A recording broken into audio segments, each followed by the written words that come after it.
Chapter 14, Living Sober. When arriving back to my side of town after my first AA meeting, it was necessary to maintain my goal not to drink one day at a time. Saying I would never drink again would be too big a task to achieve. Knowing that I didn't have to drink today was so much easier to comprehend. My meeting schedule led me to a group about a half mile from my guitar studio. There were daily meetings at the Triangle Club, and the one that worked around my teaching schedule was at 5:30 p.m. Upon walking in, a nice but no-nonsense older gentleman with 40 years of sobriety named Dal introduced himself to me. This being my second meeting, he appeared to really have it together. He knew everyone in the room, and there was a wonderful camaraderie at this meeting. My first meeting was in a hospital conference room. It was wonderful in itself. That one was the one that probably saved my life. Nothing against that meeting, but since this meeting was in a regular house on a regular neighborhood street, it didn't have that institutional feel about it. It was really amazing how the room instantly felt like a room full of friends that knew each other for a long time. But it wasn't. It was a group of strangers that in the normal course of life would never meet, except now we, had a common problem. It was not unlike the situation on a cruise ship where many passengers would never interact with each other. The ones in the elite quarters would normally not associate with the folks in the lower cabins. Unless the ship sank and they all had to swim, that's when they would have a common problem. Dal, the man I had met earlier, spoke with what appeared to be a great wisdom within the 12 steps. He told me in front of the group that my life didn't get screwed up overnight, so it wasn't going to be fixed overnight. Days later, I would mention to him that maybe I should have showed up 10 years ago. He was from the old school of tough love, telling me that had that happened, they would have just told me to go out and drink some more and come back later. Dal said, "You got here when you were supposed to." These people really did understand me. After the third or fourth meeting, the Roger Wilson Band still had one last gig under contract in Alabama before throwing in the towel. While setting up equipment in the club, another sudden wave of fear took over. It was a disconcerting, helpless feeling in seeing all of the liquor looking pretty and attractive behind the bar.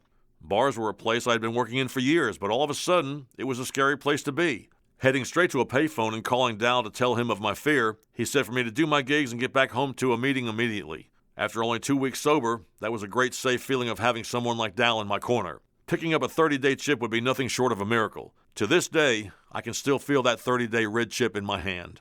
Having gone to a few meetings, it was amazing how many musicians I was running to in recovery. That was when bassist Harry O and original Lynyrd Skynyrd drummer, the late Bob Burns, were introduced to me. We began jamming and did a couple of gigs at the AA clubs. That was like therapy to me. Being able to walk to my truck with a feeling of not having to look over my shoulder was wonderful. It was as if my freedom had been given back to me. It truly had. Unfortunately, 2 months into my sobriety, Harry suffered a life-changing accident that placed him permanently in a wheelchair. His positive attitude and his ability to deal with what happened was something I'll never forget. Not too long after that, he was running his own recording studio. Many years later, in 2001, he helped mix and master my fourth CD live at the Stanhope House. After several weeks of attending AA meetings, it seemed like good things were starting to happen. Maybe it was a result of that higher power everyone was talking about in the meetings. By not drinking, it seemed that many problems went away. In the coming weeks, my teaching business started making a gradual upswing. There was a new joy in doing what I had been doing for 10 years. It seemed like good things were starting to happen as opposed to the constant setbacks and unmanageability that my life seemed to be plagued with. I patched up my relationship with the radio station management at WGUN. They let me come back on the weekends, but now I was doing Saturday afternoons and Sunday mornings. I really liked that shift better. My major concentration now would be on songwriting and restoring my life to some sort of sanity. I felt really good, as if I'd been given another chance at life, along with some bonus time.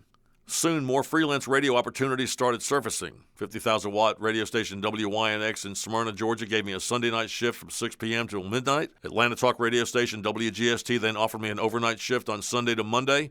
Small miracles to be certain. By quitting drinking, it seemed that many problems were going away. Sunshine was beginning to break through the dark clouds in my life. Fortunately, my health was never affected by my drinking, but I sure did feel better. There was less drama in my life, in my marriage, and my career. Pretty soon, driving the new light pickup truck that came to me as a result of being accepted for a loan was one of the good things. That would have never happened by staying the previous course. My overall demeanor was changing for the better. Not perfect, but surely improving. The bottom line was that good things were happening. With all of the changes going on around me, some self-examination was in order. Maybe playing in a band wasn't something I should be doing for now. Could a different direction be in store? Writing and recording original material was something that had been part of the Roger Wilson Band. Maybe there was more to it. The program reintroduced me to God. This time it was the God of my understanding. Attending church would again be something to consider. Maybe writing gospel or Christian songs might be a better direction. Anything to point my life in a positive direction would be the best step to take. My major concentration would now be on songwriting. Maybe my life could be restored to some sort of sanity. The guitar studio was holding its own for the next year. Concentrating on my songwriting took up more time. I had joined the Atlanta Songwriters Association and attended some of their workshops. It proved to be a pleasant and creative diversion. My friend, Roy Yeager, former drummer for the Atlanta Rhythm Section, had just taken an apartment in Nashville to pursue a different direction for his career. He invited me to come there anytime to develop contacts and to approach the music business from a different direction. A few visits to song publishers in that city proved that there was much work to be done on my end as far as songwriting was concerned. The main suggestion from some of the music powers to be was to just keep writing. Some other musician friends and I eventually put a contemporary Christian band together, including former Lynyrd Skynyrd drummer Bob Burns. While it only lasted about 8 months, that unit would perform a few ministry-type events. It also served a good purpose as an outlet for many of my new songs. Sad to say that Bob Burns was back and forth in and out of recovery over the years, but later was finally awarded past royalties from his Skynyrd recordings. While going through rough quality tapes of the Christian songs, Bob's drumming really stood out. It wasn't long after my unsuccessful attempt to contact him that he was killed in an auto accident in the spring of 2015. Back in the spring of 1984, the program director from the flagship radio station of the Atlanta Braves radio network called to offer me the position of network producer for that baseball season. My job would be as board operator for the weekend Braves games along the 140-plus radio station network. It was not a position to be taken lightly. It would require being on my toes to play local and network commercials, as well as station identifications when called for by the play-by-play announcers. That position would eventually open doors to sports production positions for the Georgia Tech and University of Georgia football and basketball seasons through 1984 and 85 seasons. Opportunities for the Atlanta Falcons and Atlanta Hawks would soon follow. I was now starting to go from one radio station to another. These responsibilities were unimaginable the year before. Pretty soon I was carrying a ring of keys to 8 different radio stations that were all in competition with each other. Here were the dreams coming true that were replacing the fading dreams from a year before. The Atlanta Songwriters Association was formed in 1978 by Tom Long. He was a graduate of the commercial music program at Georgia State University. Before that, he had served in Vietnam. While working as a song promoter for the iconic Lowry Music Group of Atlanta, he earned a well-respected reputation in the music business. The Lowry Group was directly responsible for many timeless top 40 hits from the 60s on. Artists they had developed along the way included Joe South, Ray Stevens, Billy Joe Royal, the Classics 4, and the Atlanta Rhythm Section. After I moved to Nashville, Tom Long became vice president of ASCAP, the music licensing agency Nashville division. No small step for anyone. During the midsummer of 1984, with a few days off from teaching guitar lessons and operating radio stations, I made another trip to Nashville. Relocating there was becoming more and more of a consideration. A mutual friend of Tom's and mine from the Atlanta Songwriters Association suggested I contact him during my visit to Music City, and getting an appointment with Tom Long at ASCAP, I presented some of my songs. Being relatively new to songwriting, he offered honest yet polite constructive criticism of a few of my efforts. He really did like some of the actual music. His suggestion was for me to put the best foot forward by pursuing that route. After much thought, my decision was made to stick it out in Atlanta for the time being. More radio sports production opportunities for the 1984 and 85 seasons for the Atlanta Falcons, Atlanta Hawks, Georgia Tech, and University of Georgia football and basketball teams had become reality. Saying no to all these great opportunities so soon while so young in my sobriety would be too much too soon. Convinced that they were offered to me from what had to be my higher power, it would have not been the right decision at the time. Many years would pass before I would run into Tom Long again.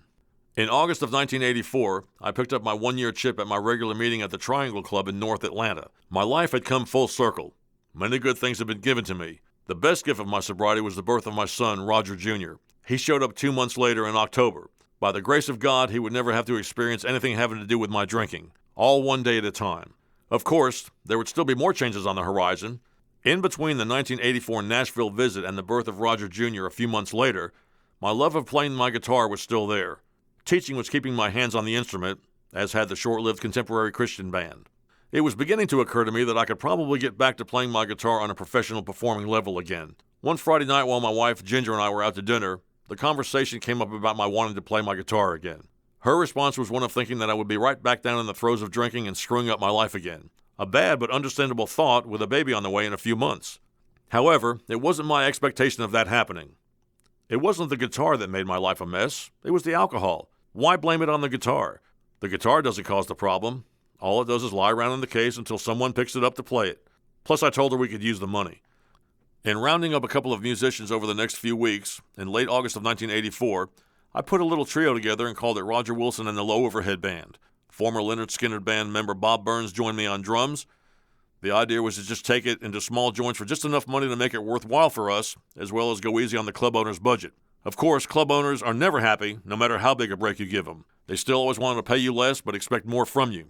That aside, the concept worked. The first couple of gigs happened just after the Atlanta Braves season had ended, along with my position as a radio network producer. Roger Jr. was born that same week. About 9 days after that wonderful event, the Low Overhead Band played a pregame set in Atlanta Fulton County Stadium just before the Atlanta Falcons played the New York Giants. That opportunity came about from my working at WGST Radio, a perfect example of who you know.